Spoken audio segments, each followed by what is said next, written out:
Welcome to financiallydrunk.com. We are doing today a review on the trend section of Mint. Hopefully you've already read my Mint review. Kind of covers the basics of signing up, adding transactions, your accounts, and all the things that you, kind of the basics of what you need to do to get get Mint started. Sorry about this stumbling. It's financially drunk, so why not be drunk when you're doing a tutorial? So delicious. So, if you haven't read the review, go ahead and read the review, sign up, get onto Mint. You need this to happen. It's seriously one of the best things I've done financially. I used to use Quicken, and it became kind of outdated. Mint has taken over. Into like I said, doing TurboTax. It's a great site. So I'm going to kind of pick up where I left off on the written part of this review or tutorial. I figured this was easier because I can show you what I'm talking about. So once you get spending by category brought up, you pick your time frame. We're doing last month. For me, it was June 28th. So from May 1st to June 1st. It was a little bit of a different. It's one of those. It's a good month to show because it's it was my anniversary month and Mother's Day, and so sort of some categories that I don't normally spend in that I spent in this month. Miscellaneous expenses. You guys probably won't have this. You could. I don't know. The way I use it is I use a rewards card, and I pay it off every month, and I make money using my credit card. So I categorize those under miscellaneous expenses. So these are payments to that credit card, but that money was actually spent here, in this part of the pie. Gifts, donations, that's something that happened because of, the anniversaries and things that happen. So I'm gonna kind of ignore that, kind of give a brief overview of the trend section.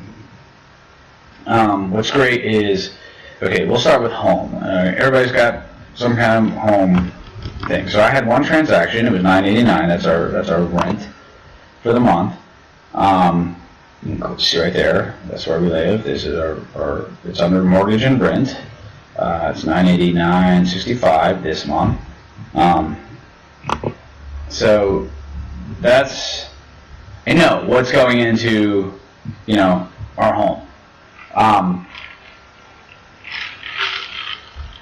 Some other cool features of trends right here.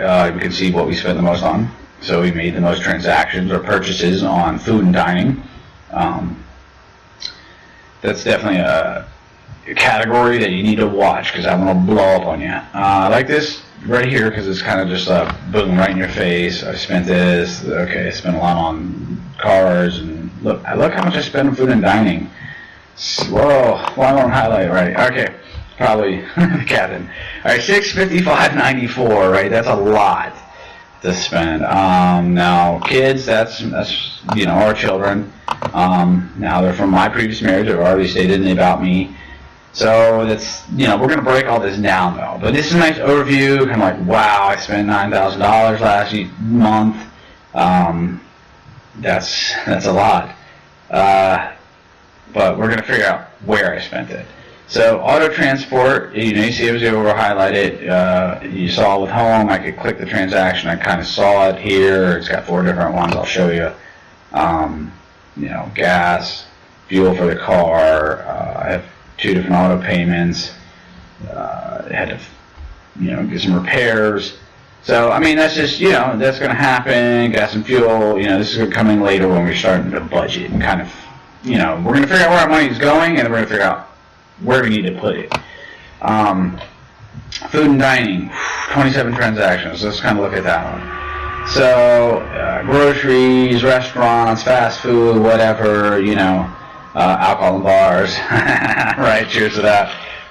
It's all in here. So this is kind of what I want to show you, though, that was hard to explain, is I'm on food and dining, and I can kind of double click. It's funky sometimes, like it doesn't want to work. There we go. So you gotta, all right, let me see if I can go back. and show that. I'm gonna take a second. All right. So we're in food and dining, but see like how it becomes gray right there. If we double click when it's gray, then we can kind of open that category. All right. So now we're in restaurants, groceries, fast food, alcohol, and bars. That's actually a slow month for us, probably because we were on a cruise for some of this month. You see, okay, I spent $281 in restaurants. I hope everybody right now is like, OMG, how did you spend that much in restaurants? Well, let's see, 9 transactions. Okay, so we, my wife's birthday, okay. Yeah, we kind of partied a little bit for my wife's birthday, but everything else is just, normal. Hey, let's go out for Friday night, let's go, I mean, you can see there's a couple days in between, we didn't really go crazy, but you can see how quickly it adds up, and that's the important part, is know where our money's going. And groceries are going to be a little low for me because my wife does most of the grocery shopping, in all honesty. Fast food, way too much. 125, that's not. My fast food budget's like 75. It might even be less than that, but we'll get into that later. So this is what I wanted to show you guys, is that you can kind of break it down, figure out, okay, wow, I spent a lot we'll back up a little bit here. Actually, we can't back up that way. We have to go by category again, I think. Yeah, that brings us back up. So we can see we spent a lot on food and dining. I mean, that's a lot for a month. $655 is some people's car payment if you have a Beamer. Kids, I mean, if you have kids, God bless you, and they're gonna cost you money. I mean, there's nothing you can do about that. Bills and utilities, yeah, you can, cut the lights off once in a while. Once in a while, maybe don't flush, when you pee or something. I don't know, but I mean, it's hard to save money in that. But food and dining, that's a big category you can save money in. Home, I mean, it's a hard one. But I just kind of wanted to show you guys the overview of this and how the pie chart works. If you don't like pie charts, you can actually click the bar graphs.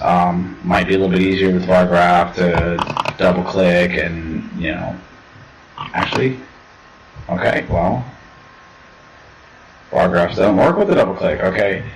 In all honesty, don't use the bar graphs. I like the pie. Who doesn't like pie? I mean, it's delicious. So I hopefully am showing you some things that are important, you can learn about, you can kind of see where your money's going.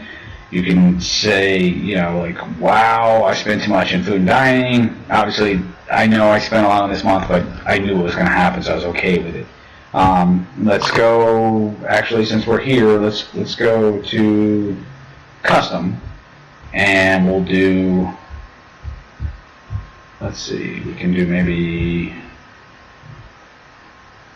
no, no.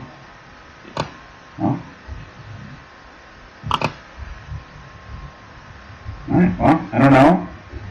Either way, we're not doing custom, so I'm just going to go ahead and pretend like I'm ending this the other way, and I just appreciate you guys stopping by. Leave me comments, leave me questions. I can break this down further. I've been using Mint a long time. It's just really good software to be able to get a hold of your finances, where it's going, where it needs to go. Like I said, we're going to get into budgets, we're going to get into goals, investments later, but definitely budgets and goals, because to start is you got to free up some money to be able to make your money. You got to, fund your habits, fund your goals, and fund your dreams. So I appreciate you watching. Comments, reviews, criticisms, anything are very, very welcome. Like I said, first time doing this, so any input is greatly appreciated. So thank you so much, and thank you.